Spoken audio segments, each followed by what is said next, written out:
Muy buenos días. En este video vamos a hablar un poquito sobre un tema estadístico. Este tema estadístico es el análisis de componentes principales o Principal Components Analysis en inglés. Este es un análisis que se emplea para la reducción de variables o de datos, también para la reducción de dimensionalidad, con lo cual se puede realizar un análisis de forma más sencilla, ya que se tienen pocos datos de los originales. Este análisis, por ejemplo, si tuviésemos en un plano, por ejemplo en este plano donde hay el eje N y el eje E, tuviésemos dos puntos distribuidos y quisiéramos explicarlos en una sola recta, una sola forma, eh, podríamos trazar una recta que mejor se ajuste a estos datos para así poder proyectarlos sobre esta. Esta recta va a ser desde el origen y en la cual podemos proyectar los datos originales, en este caso el muñequito amarillo, lo proyectaríamos hacia esta recta generando un punto proyectado, y por otro lado también para el muñeco naranja, que generaría un punto proyectado para el mismo.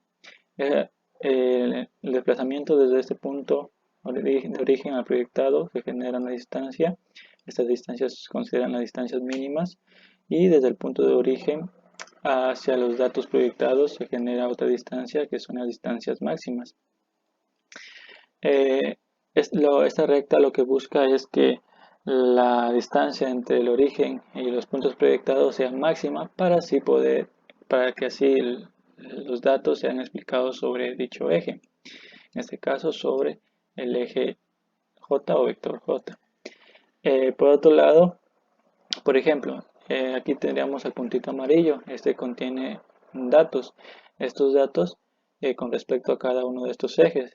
Por ejemplo, para el eje N corresponde a 12 metros y para el eje E 20 metros. Pero si solo se los quisiera explicar sobre un eje, se sacaría una media de los datos y se explicaría solo en este eje, en el eje J, y el cual entonces su valor se reduciría y sería 23,32 metros para este punto. Lo mismo se podría hacer para los puntos, y los cuales quedarían explicados sobre un eje y de una forma más sencilla, lo cual se reduciría a solo un plano o una línea recta o una recta donde podríamos ver el valor de cada uno de los datos con respecto al origen y cuál dato tiene un mayor valor con respecto a este eje o este vector. En este caso, en esta recta, podríamos decir que el punto amarillo tiene un mayor valor porque está más alejado del punto de origen. Bueno, teniendo como idea eso, podemos ir a las generalidades de este método. Este método estadístico es de tipo multivariante, debido a que contiene o trabaja con muchas variables. También es de interdependencia, debido a que no distingue entre variables dependientes o independientes, es decir, variables que causen algún efecto sobre otra y generen un resultado. Entonces no tome en cuenta esto. Este método, como reduce dimensiones, puede reducir una gran cantidad de datos que estén en unas tablas que sean excesivamente grandes, a pocos datos que sean más manejables y más apropiados para realizar un estudio. Como mencioné al inicio, entonces vamos a tener muchos datos que van a ser nuestras variables originales o datos originales, los cuales los vamos a proyectar y nos van a dar pocas variables o variables ficticias que van a tener la información sintetizada y van a cuidar de que no se pierda la menor cantidad de información. En sí, las variables originales deben estar correlacionadas para que así se pueda reducir el número de estas variables. Caso contrario, si no están correlacionadas, no se reduce el número de estas variables. Dos variables están correlacionadas cuando al aumentar una, la otra también aumenta, o cuando al disminuir una, también la otra disminuye. Por ejemplo, podríamos considerar en un caso hipotético el encargo de una persona en una empresa y su salario. Estas están correlacionadas positivamente, ya que si el cargo tiene un mayor cargo la persona, el salario también va a aumentar. Por ejemplo, estas variables esas variables originales van a ser de tipo cuantitativas, y esto es que van a tener valores numéricos. Eh, Estas pueden ser muchas variables. Por eso se considera que serían xn. Y al final pueden quedarse en pocas variables ficticias, que a las cuales se van a denominar las componentes principales. Y estas componentes principales nos van a permitir realizar proyecciones y también, por ejemplo, en análisis de regresión múltiple. Y estas componentes principales van a ser una combinación de las variables principales o originales.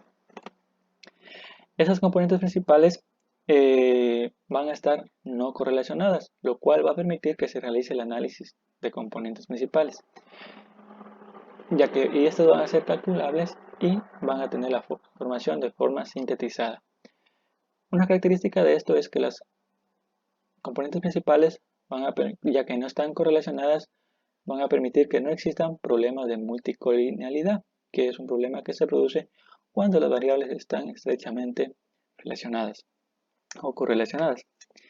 En este análisis hay que tener en cuenta que las componentes principales van a explicar de forma diferente. Por ejemplo, la variabilidad. Por ejemplo, la componente principal 1 va a explicar mayor variabilidad o la varianza de los datos que la componente principal 2. La componente principal 2 va a explicar mayor variabilidad que la componente principal 3 y así sucesivamente. En este método se emplean matrices donde las variables, en este caso, van a ir en las columnas y el objeto o elemento de estudio va a ir en las filas. Para explicar mejor este tema de este método, he creado un ejemplo en el cual se trata sobre los nutrientes que contienen diferentes tipos de leches las cuales tienen varias variables que se quieren estudiar. Por ejemplo, proteína, calcio, magnesio, vitamina A, vitamina B, colesterol. En total son 9. Y en este caso el nutricionista quiere determinar la mejor calidad de leche y para eso va a realizar este análisis. Primero en este análisis se realiza una matriz de correlación de cada una de las variables. En este caso podemos ver, esto lo realicé en el SPSS. También hay que tener en cuenta que el coeficiente de correlación toma valores desde -1 a 1 y determina cuán correlacionadas están dos variables. En este caso podemos ver que la variable magnesio con respecto a la variable calcio tiene un valor de menos 0,93, lo cual indica que está correlacionada negativamente, pero está fuertemente correlacionada porque este valor se acerca a -1. Si se acercase a 0 no estaría correlacionada. Por otro lado, tenemos que la variable vitamina B12 está correlacionada con magnesio, ya que tiene un valor de 0,655 que se acerca al 1, entonces estaría correlacionada positivamente. Y así para las otras variables con respecto a esta matriz. Otro tema que se analiza en este análisis es para poder determinar si están correlacionadas las variables, es realizar la prueba de KMO o Bartlett en el SPSS. En esta prueba se ve si las variables están correlacionadas y si se conviene hacer el análisis. Esta prueba toma valores de 0 a 1.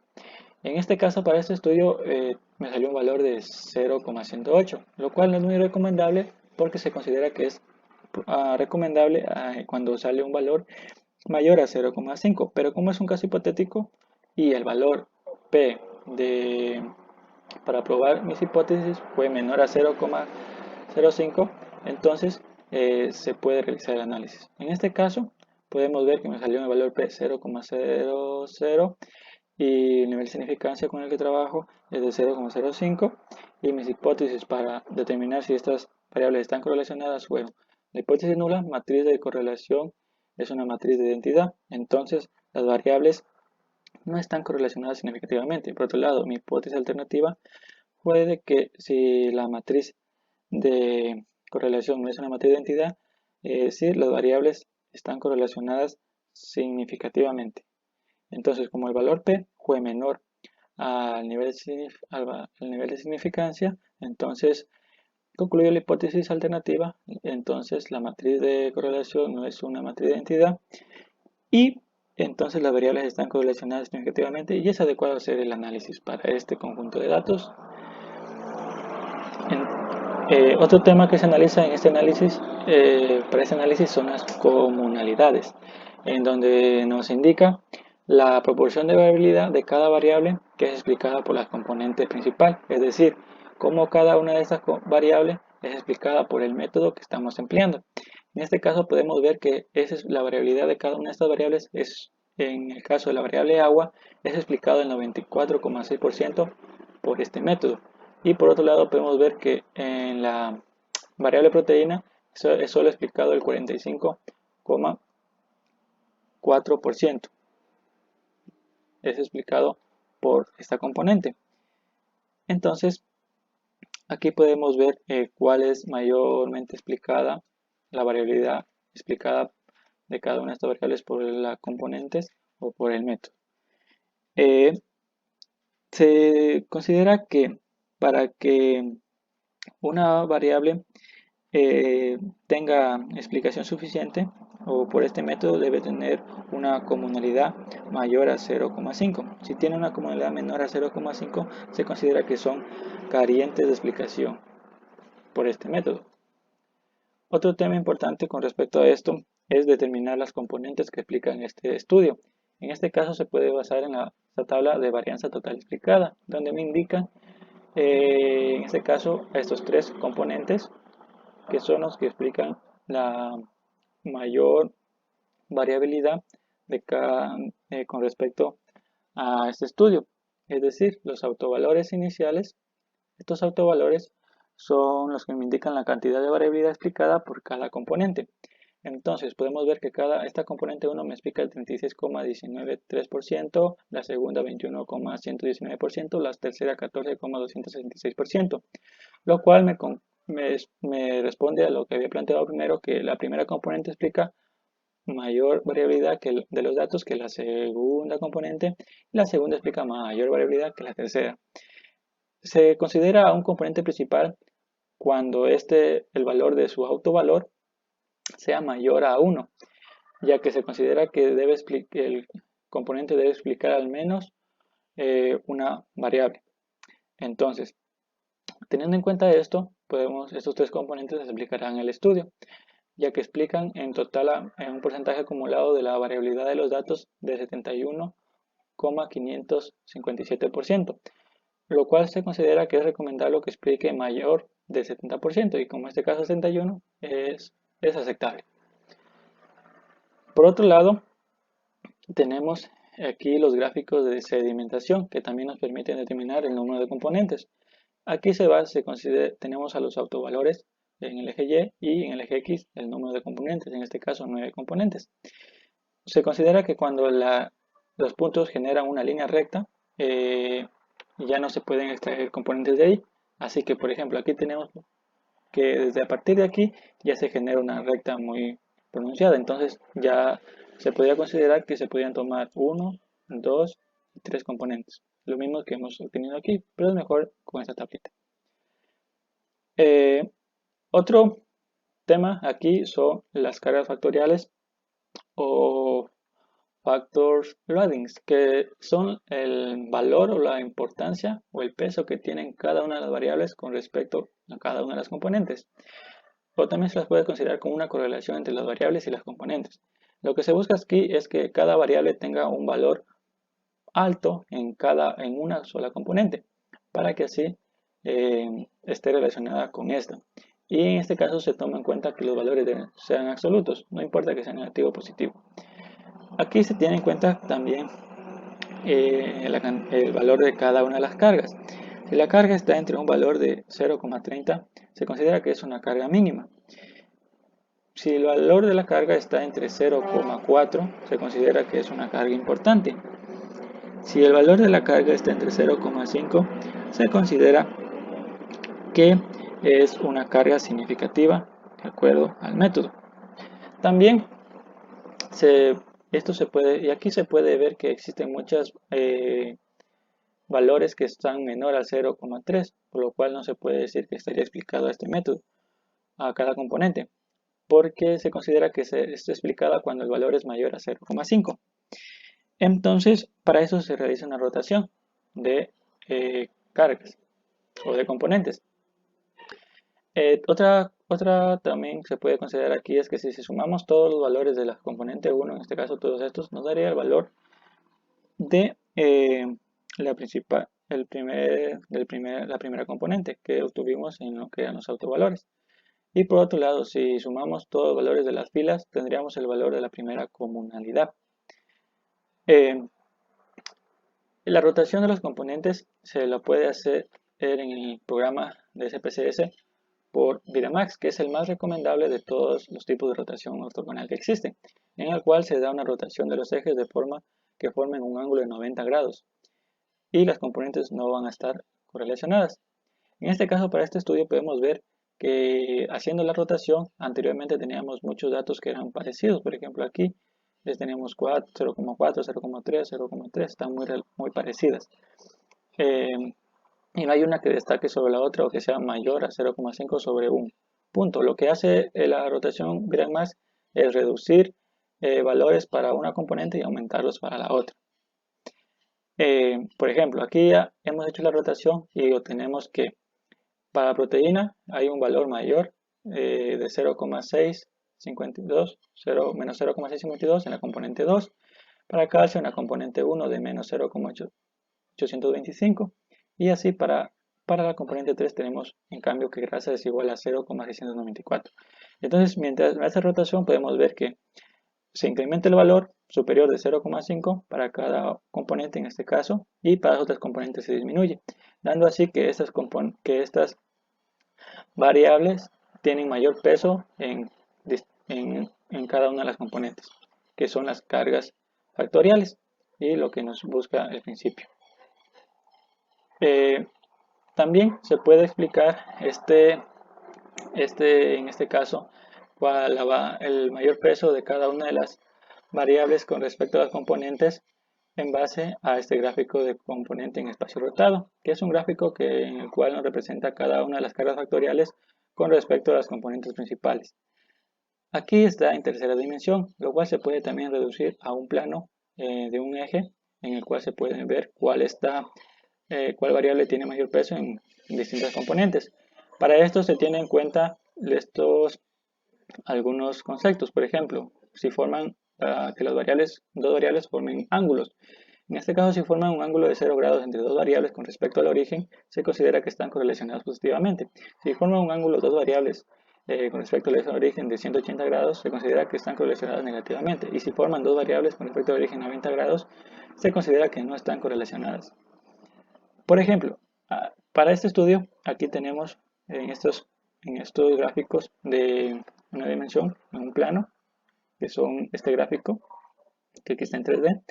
Aquí tenemos con respecto al origen, para la variable proteína, podemos ver que su punto está aquí, y partiendo desde el punto de origen, que es este, está mayormente correlacionada con lo que es la componente 2, porque tiene un valor mayor a la componente 1, que la componente 1 sería esto, que tiene un valor de menos 0,5. En este caso aquí tendría un valor de menos 0,7 aproximadamente. Entonces está mayor porque se aleja más del punto de origen. Y aquí no, tiene mayor relación con la componente 2. Por otro lado, podríamos ver aquí la variable grasa, que estaría más relacionada con la componente 3, debido a que esta está más alejada del punto de origen. Como podemos ver, está por aquí aproximadamente, que sería un valor de 0,7, y por otro lado acá estaría con un valor de 0,4, 0,3. Y así se puede ver cuál variable tiene mayor peso sobre una componente. Otro tema que se analiza aquí es la puntuación factorial o factor score, que son estimaciones de las componentes que nos permiten reemplazar las variables originales en otros análisis, por ejemplo en análisis de regresión múltiple, ya que en base a esta aquí nos permite obtener una ecuación con la cual podemos tener puntuaciones factoriales de cada una de las componentes, ya sea de la componente 1, componente 2, componente 3, ya que obtenemos cada uno de los valores con respecto a cada una. Esos valores generan nuestra ecuación, y lo cual nos permitiría obtener datos proyectados en otros casos de estudio. Y bueno, esto en cuanto yo les puedo explicar sobre este método de análisis